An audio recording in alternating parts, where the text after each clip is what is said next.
ఈ మధ్య కొత్త షోక్ అయిపోయింది. ముఖ్యమంత్రులు ఎటబడితే అట్లా మాట్లాడితే, మంత్రులు ఎటబడితే అట్లా మాట్లాడితే ఏదో హైప్ క్రియేట్ అవుతుంది.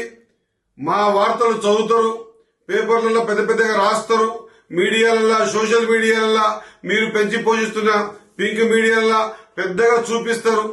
అదే చూపించి ప్రజలు నమ్మిస్తామనేటువంటి భ్రమలో ఉంటే ఆ భ్రమ తొలగిపోయింది. ఆ భ్రమ 2023 డిసెంబర్లో తొలగిపోయింది కాబట్టి రిజల్ట్ కాంగ్రెస్ పార్టీకి ఇచ్చారు. ఆ తర్వాత జరిగిన పార్లమెంట్ ఎలక్షన్ తొలగిపోయింది కాబట్టి డిపాజిట్ లేకుండా చేశారు.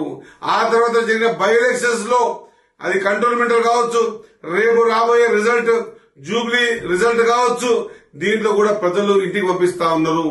నేనేమంటున్నా అంటే మాట చాతుర్యం నాకు లేకుండొచ్చు, చాతుర్యంగా మాట్లాడేది తమ్మిని బొమ్మిని తమ్మి చేసేటువంటి విద్య నాకు రాకుండొచ్చు. కానీ నిజం మాట్లాడాలనుకుంటే ఒక్కసారి గతంలో తొంగి చూస్తే నేను కూడా 25-30 ఏళ్ళకి 32 ఏళ్ళకి రాజకీయాలలో ఉన్నా.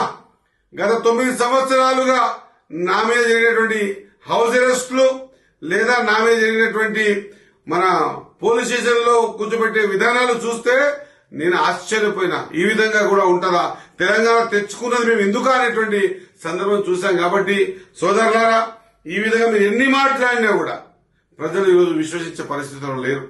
ఈరోజు ఓన్లీ క్లియర్ గా అర్థమవుతుంది ఏంటంటే ఓడిపోతున్నామనేటువంటి సంకేతాలు మీకు వచ్చాయి. కాబట్టి ఆ ఓటని జీర్ణించుకోలేక, ఆ ఓటమిని ఒప్పుకోలేక, ప్రజా తీర్పుని ఒప్పుకోలేక ఏదో బటకాల్సి మీదేసి దీన్ని ఈ విధంగా సీఎం గారు కొన్నారు, చేసిర్రు.